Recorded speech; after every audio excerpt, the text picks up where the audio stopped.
Yeah, sure. Thanks, Rico. I'll be very brief about this. So we have a few priorities in engineering, and the main one is network reliability.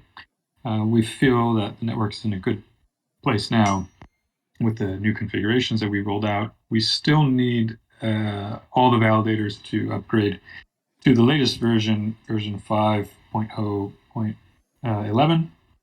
And so we need to, it would be nice to get a sheet somewhere, a survey to see where everyone's at. If they're at that version. The, so seeing that we have the network stable again and we have the full nodes opened up, now we have an upgrade for Carpe that we want to roll out. I think Adal will talk about this shortly. So there's a number of refactors that we've been doing to try and get Carpe to a beta version. The other projects that we have going on now are the make whole upgrade, as we call it. So we need to make whole the Carpe users. This is going back to mid-December when we discovered that the shortfall, and so we need to have a way to pay the correct amounts to Carpe users. Our latest design for that is to use a Merkle tree design so that we can offline say what address is owed a certain amount, and then the owner of that address with Carpe can just create a proof that they're in the list of people to be paid, and then this all gets executed in a smart contract. So VM has been helping us with the Merkle tree implementation of that. Next piece of deliverables we have are around teams, the teams upgrade and delegation. Again, we had that reviewed and back in December, so we feel that the code is in a good place. There are still other algorithmic policies that need to be implemented for future phases, but we would be able to upgrade on the current proposal now, and there are the subsequent phases of the team's rollout, and you can read about this in our repo. We can get a head start and start implementing those, and so that's had some engagement with the analytics team folks about that. And then the last major project we have is around the bridge, and we have Coin One, who's been just doing a deep dive on the Rust side of what is needed for us to create the different agents that we need to operate a bridge, and is making good progress there. And I'll say as well, Nudru has been doing great work on the Explorer, and we're getting him now involved in the Carpe app as well. So I think that's it from engineering working group. Awesome, thanks. And it gives us a great segue to Adal. Adal, you ready to talk to us about what's going on with Carpe, please? Yes, hello everyone. This week we had a great contribution from Odile Carbier. He's changing the miner architecture to not use events, which will probably solve a lot of issues that the users are facing right now. And he also started developing the app error state machine. This will help us to better handle the app errors, showing friendly messages to users, and also improving UX. I will join forces with him this afternoon to evolve these works during the next few days to finally get closer to a beta version. I would like to add as well that this it's really great to have Adam here today with us. It was really exciting listening to him on the roundtables last year to understand how we can help humanitarian programs using blockchain technologies. After we build the basic blocks of our network. So welcome, Adam. And so that's it for on my side today. So back to you, Rick. Thank you very much. On the subject of development and the engineering working group as well, one of the things that I wanted to raise with everybody today is that the full-time engineering program is at an important point, and it's a really good time for you to get engaged. If you haven't looked at what the full-time engineering program is, it's a dedicated program for anyone that wants to take a deeper dive into OL. And the rewards are really meaningful at the start of the network, which of course is where we are right now. The way the fund is engineered, it's meant to distribute all of the money in the wallet every month, but we haven't actually distributed any of it yet. However, Inclusion's going to be doing the first distribution in the coming weeks, and I see Zaki's up here on stage, so maybe he wants to add to this as well. So if you would like to get in the queue for that and help get subsidized for the work, or you want to dive in more deeply and you're looking for some rewards to justify that, the full-time engineering program is a good bet for you, and now's a really good time. You can also learn more by following the engineering working group and what their progress is on this topic. Zeki, do you want to add anything to that, or do you want to comment anything about the state of the network and what's going on the dev side of things?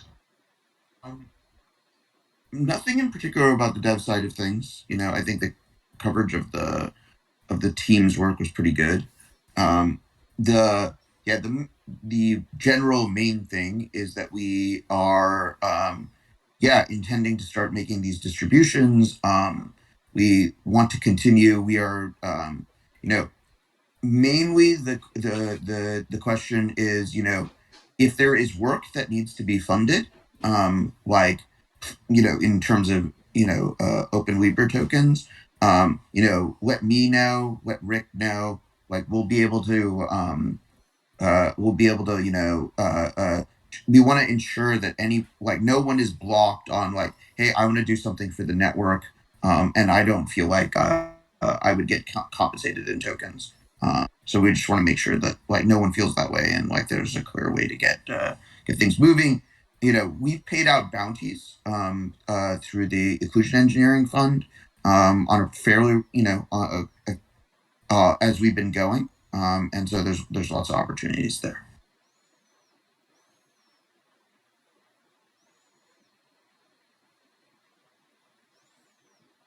That was it. I wanted to also ask you another question. We've been seeing, if you've been watching the tech press the last couple of days, the rumor mill is really pumping about what's the future of Meta's engagement with the DM project and such. Do you have any thoughts on that you want to share with the group? I mean, what is our perspective on this?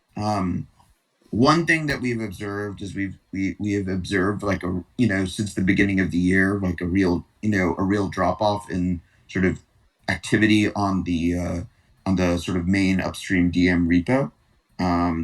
And we have our various contacts inside of the project.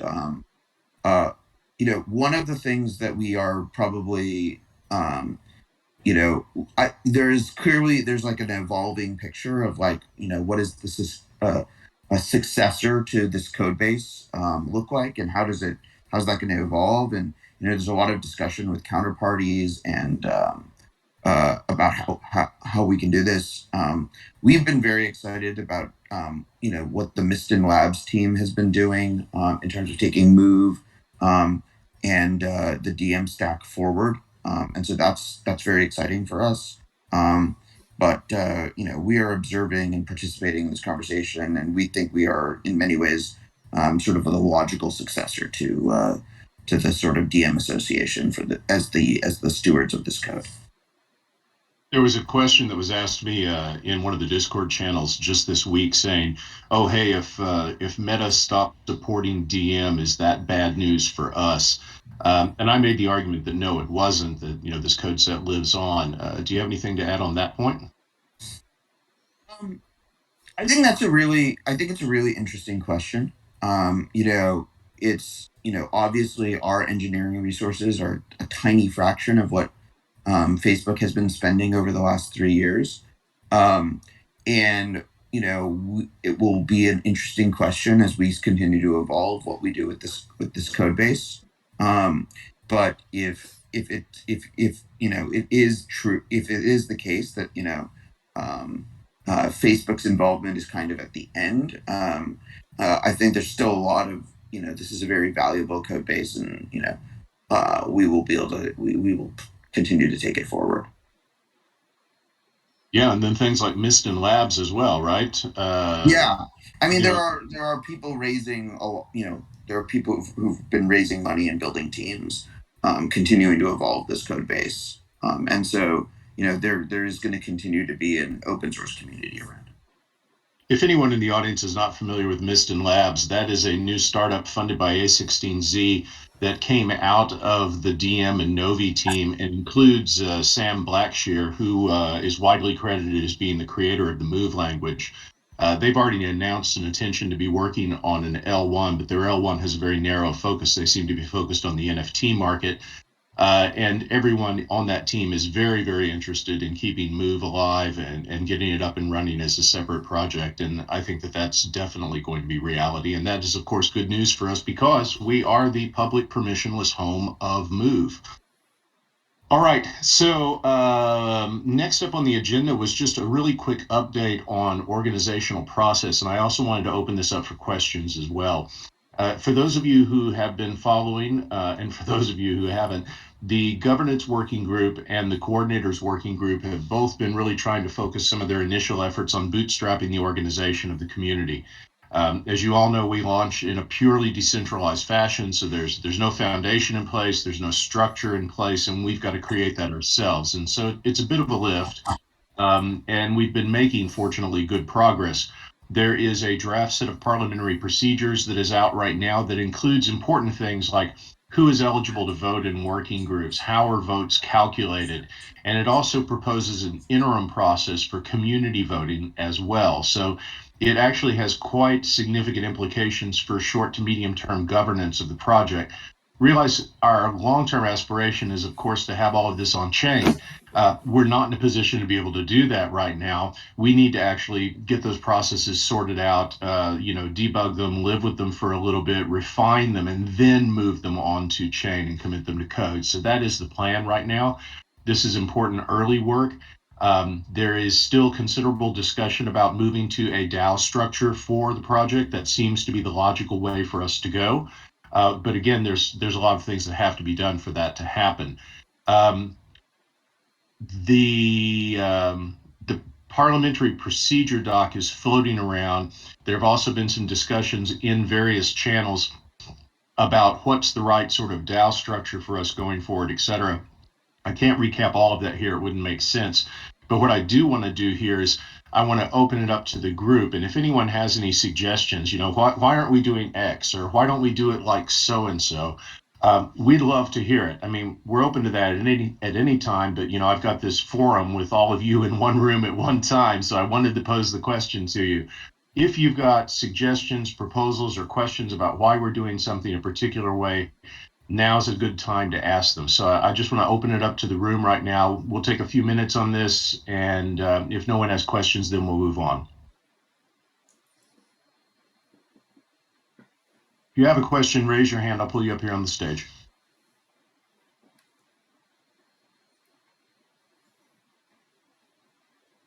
All right, while you're thinking about that, hey, Chris, Chainflow, go for it.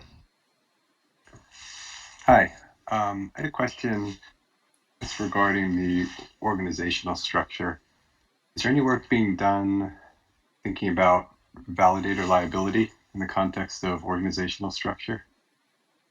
We have taken the intentional approach that all validators need to make that risk assessment for themselves. We are not looking at providing a legal structure that provides any kind of shield. We don't feel that that's appropriate, and it sort of defeats the purpose of the decentralization. So certainly, if you're a validator operator based in the United States, for example, like myself, I had to make real decisions about where I wanted my VM to be located, what sort of personal structure I wanted to use to hold the wallet, et cetera, like Nick was talking about last week in the community meeting. So we've left that decision up to everyone individually to determine what their tolerance for risk is and to seek the advice they need. So sorry, there's no direct help from the project on that. You have to self-help on that one. Okay, yeah, it's good to know either way. Thanks. You're quite welcome. Nate Way, you had something for us as well, sir. Yeah, I just wanted to kind of open up the question about, what do we think overall is the direction for governance in terms of finding consensus and making decisions? Like, there's a few different models that's been tried by different projects. Like Ethereum doesn't really do anything on chain. Cosmos does a lot on chain. We're sort of in this weird state where we've got validators and they can vote, but then there's this gas token. I don't know. I'm just kind of wondering, like, overall, how do we reach consensus? Is it rough, or is there some sort of token voting, or token voting for some things and rough consensus for others? Yeah, just curious what people think. Yeah, it's the heart of the matter. It really is. As you know, protocol governance happens on chain. The votes are done by the validators, right? So that there is a mechanism in place for that. It has, as we've poked at it a little bit across the last few weeks, we found a couple of little holes that need to be adjusted somewhat. But on the whole, that process is sound and functional and pretty standard. The big issues relate to the community governance, and then the subset of that is the working group governance. The Parliamentary Procedures doc takes a preliminary run at how to sort that out. In short, if you haven't seen those documents, we are not looking at a token based voting for the community governments, the off chain governance at this point in time. We are debating various options, including even the possibility of perhaps having a governance token. We also have had conversations with people from Radical Exchange who run a validator, who have a community wallet and support the project. They have a product called Radical Exchange Voice, which is a quadratic voting platform. And we've been looking at that. They are going to join the governance working group meeting tomorrow and do a presentation on Radical Exchange Voice and be there for questions. That would be a good thing for you to show up for if you've got interest in this. And for those of you who don't know Radical Exchange Voice, RXC Voice, in a lot of ways it serves the same function as, say, some of the Aragon structures or Snapshot, et cetera. It integrates a lot of those functionalities into a single platform backed with quadratic voting. So there's debates within the community even about whether quadratic voting is appropriate for us given the need for strong identity in a quadratic voting environment. So that may not be the answer. What you're hearing, Nateway, is that this is something that we're still actively debating right now, and we're looking for people that have input or experience with other projects to help guide that discussion. So if you got any input, jump in. Zaki, did you want to add something to that? No, I think the discussion was pretty good. I have one just kind of follow up too. Is like, is there anything right now that the validators can't do through on chain governance? Is there any limitation on like for example, like Uniswap? It's like, okay, well, you can change the fee rate, but you can't turn it up too much. There isn't really a mechanism to enforce something like that because essentially the governance mechanism is a full upgrade of the standard library. And so as a full upgrade of the standard library, like the validators can change anything. Cool. Well, that answers that. Does anyone else have questions or input on this subject? We'd love to hear from you. Okay, if you don't want to speak in this forum or you haven't got your thoughts fully formed on this, the places to go are the governance working group and the coordinators working group. Okay, I'm going to go ahead and close that discussion. I've got Adam Bornstein on WhatsApp right now. He's struggling with his tech, so he'll be joining us shortly. So I'm going to go ahead and work through the other reminders that I have for you guys. First reminder, the second Teams AMA is tomorrow, Thursday. That is at 7 p.m. Eastern time. So that'll be a chat AMA inside the AMA channel. Please join us if you want to talk about the Teams proposal or understand it better. Also, if you're not really familiar with Teams, if you go to the AMA channel right now, the proposal is linked inside the channel. You can take a look at it and see what it's all about. Second, I just mentioned a while ago, the governance working group also meets on Thursday and has that presentation from Radical Exchange. That's a good one to be at as well. The full-time engineering program, I gave you the pitch for that a little while ago. And then the final item is Shashank. I may need an update from you on this as well. Shashank's working on a Google form for us that allows people to submit agenda items or topics that they want to have on the community call, so we can sort of open up the building of the content of these calls to everyone. Shashank, where are we on that? I'm sorry, I didn't get a chance to check your DMs before we started today.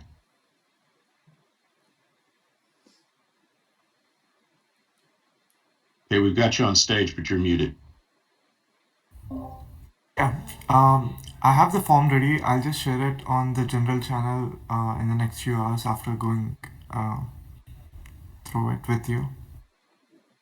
Awesome, thanks for that. I assumed you probably were on top of it. You always make your deadlines, man. You're great that way. Okay, Adam, where in the heck are you? I presume he is still struggling with his tech.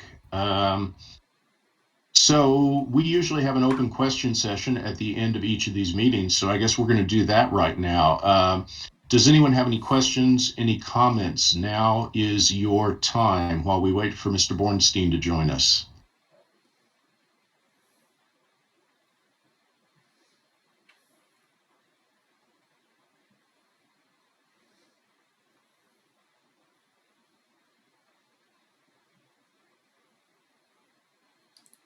No one. Yeah, Oh, uh, yeah. I can go ahead. So, this is something we have been working on in the governance working group for the community-based voting. So, there are few strategies we are considering. One is like token-based voting to provide identity, or going with delay towers, or uh, the working groups model adding up to the entire community. So, if there are any specific thoughts on this, or if you favor anything or oppose anything, do share your feedback with us. That would be very helpful. Cool. And I see that Adam is here. Shabbat Cottontail, welcome. Accept my invitation to speak to join the stage. There he is. Nope, there he is.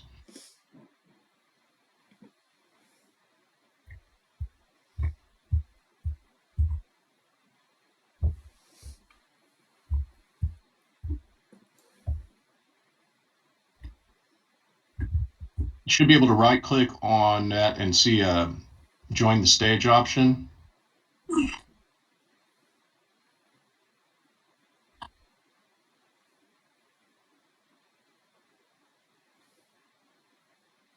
Yeah, I've sent you an invite to join the stage. I cannot force you up here. You have to accept that invite.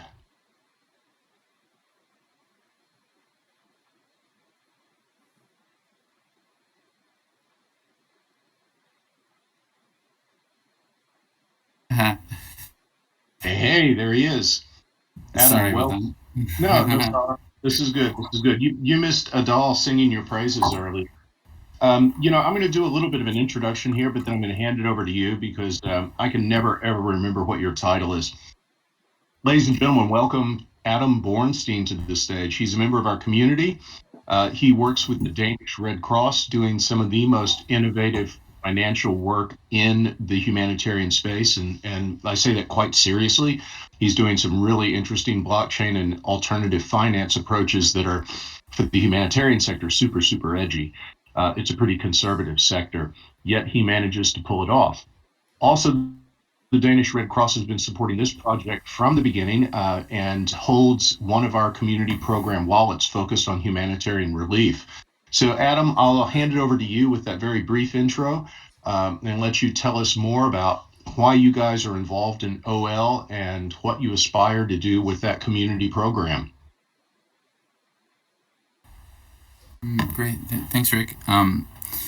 Really appreciate the time. Sorry, a little late jumping in. I was on another call and I couldn't get off it.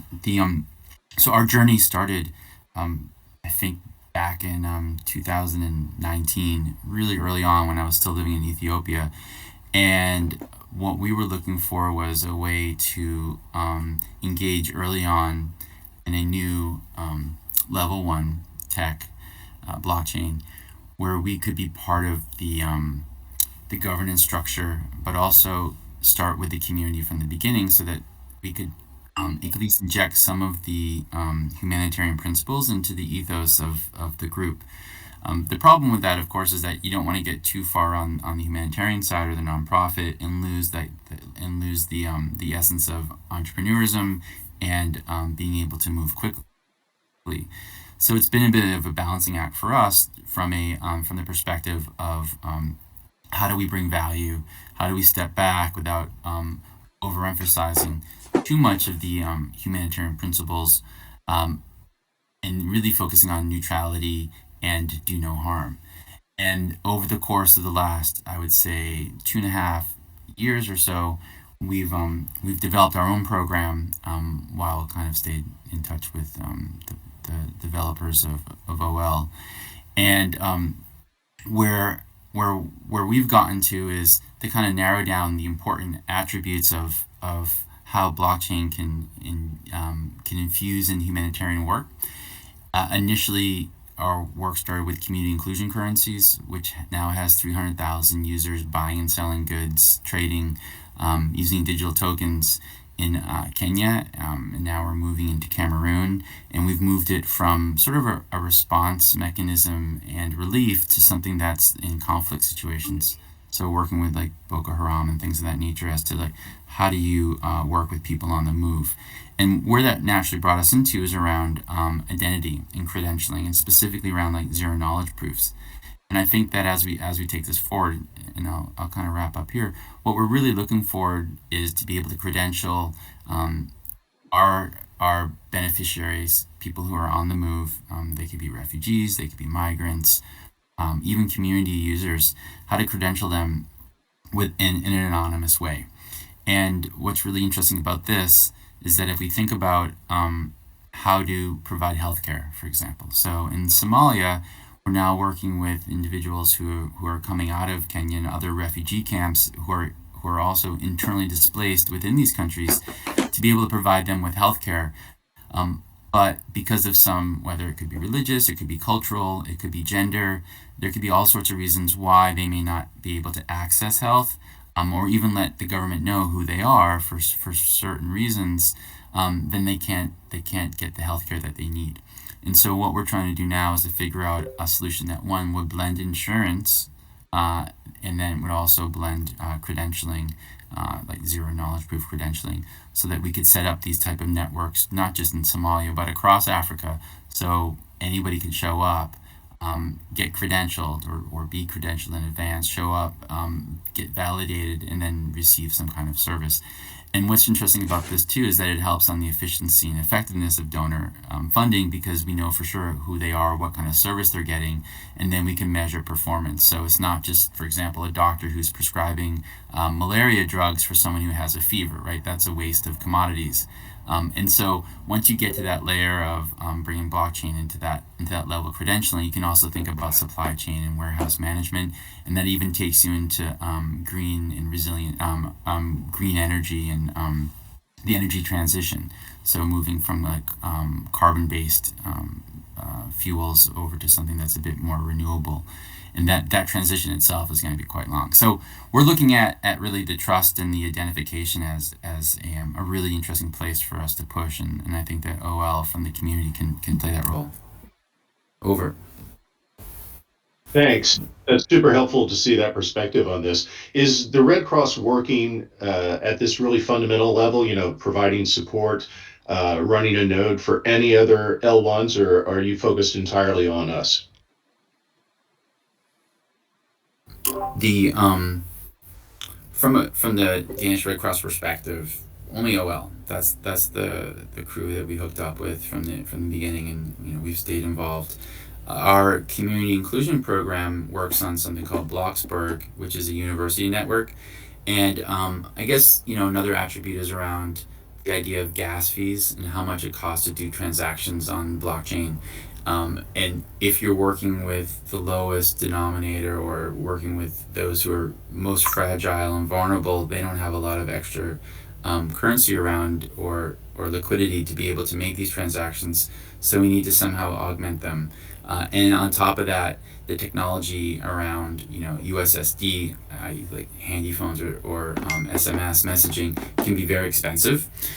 So you need to then figure out how do you bridge that technology barrier as well. And so at every juncture, if there's a different fee or if there's friction, it gets very, very expensive to roll these systems out. So we went with Bloxburg for now because it basically it allows us to have gas at no cost. But from like an institutional level, OL is the one group that we're with. Over. Interesting. I didn't know you guys were on Bloxburg over there. I think did you start out on did you start out on Ethereum? Where did you start? We were elsewhere.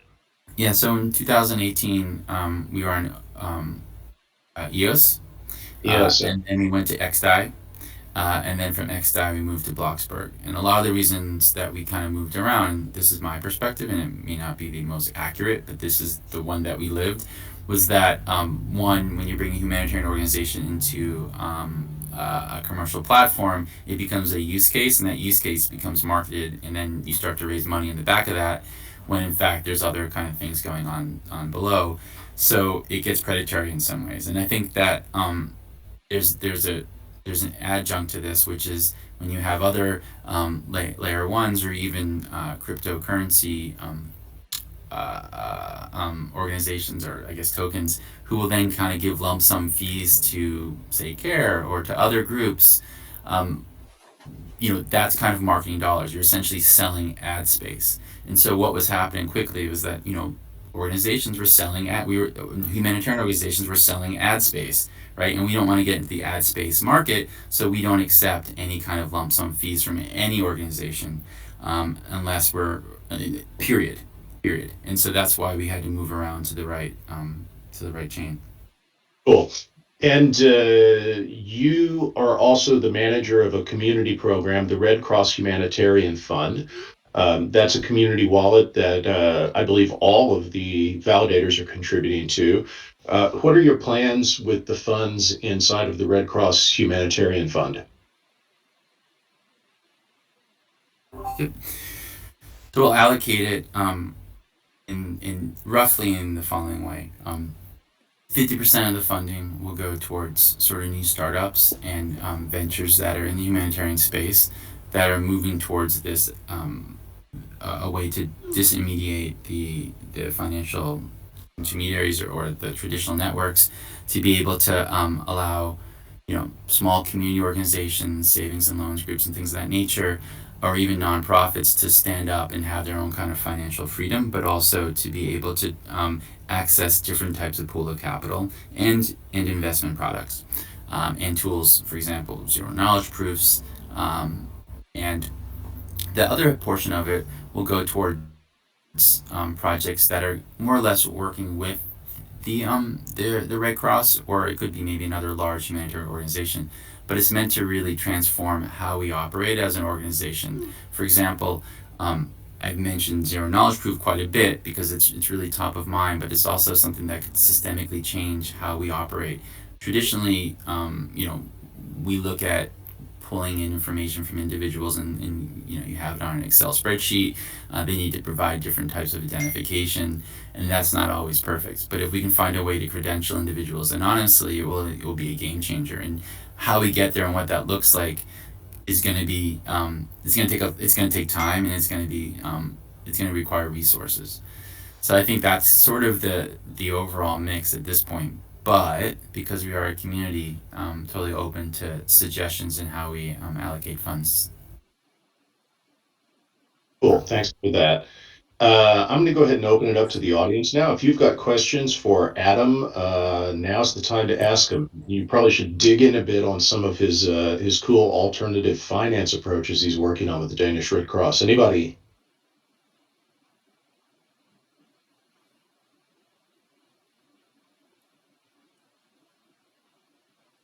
All right, well then I'll start out by lobbing a softball up there because I love it when you talk about this. You worked on a project to create a catastrophe bond using smart contracts and oracles. Can you tell us about that project? Sure. In 2018, sort of the end of 2018, we got together with some data scientists from Barcelona Supercomputer Center and some large institutional investors, and decided that we wanted to flip the script on how funding is allocated towards humanitarian disasters. Currently, you'll have disaster funding will then be required for that disaster, and the humanitarian organizations will issue an appeal, and that appeal will ask for dollars and millions of euros and things like that from different groups, and then that money is flowed into the communities, and it works well, and that's sort of been the system. But it is slow, it's not targeted, and it's after the fact. And what we wanted to do was to be able to link a specific disaster to specific financing, and to have that sit on uh, a ramp, or blockchain in this case, that could be distributed very, very quickly, not just to the organizations that are implementing it, but to individuals who may have a digital wallet. And earlier, you might recall, I talked about the community inclusion currencies, where we have individuals who have digital wallets, buying and selling goods using crypto. So if you assume that that network expands, then you start to have millions of people potentially in the network with digital wallets. So why not fund them directly? And so in March 2021, we issued a Volcano Catastrophe bond, which looked at 10 different volcanoes around the world. And that essentially was a parametric trigger, which meant that if there's some kind of eruption, then funding would automatically flow from the accounts directly through blockchain into the accounts of the beneficiaries. We've moved away from just thinking about volcanoes, and the thing about volcanoes, which are really interesting, is that you can get an ex ante and an ex post, which means that you can have an eruption and then the funding can trigger, because parametric, it will trigger, the money will start to flow, but the ash from that volcanic eruption will still sit in the atmosphere and won't fall for a couple days, which means funding can already go into the ground and quickly move ahead. Before there's any damage, which is really unique, because if you have an earthquake or another type of catastrophe, you get the risk, you get the peril, and then money flows. So moving from there, we said, is there a way that we can look at nature-based and adaptation financing? How do we kind of do this pre-funding ahead of time?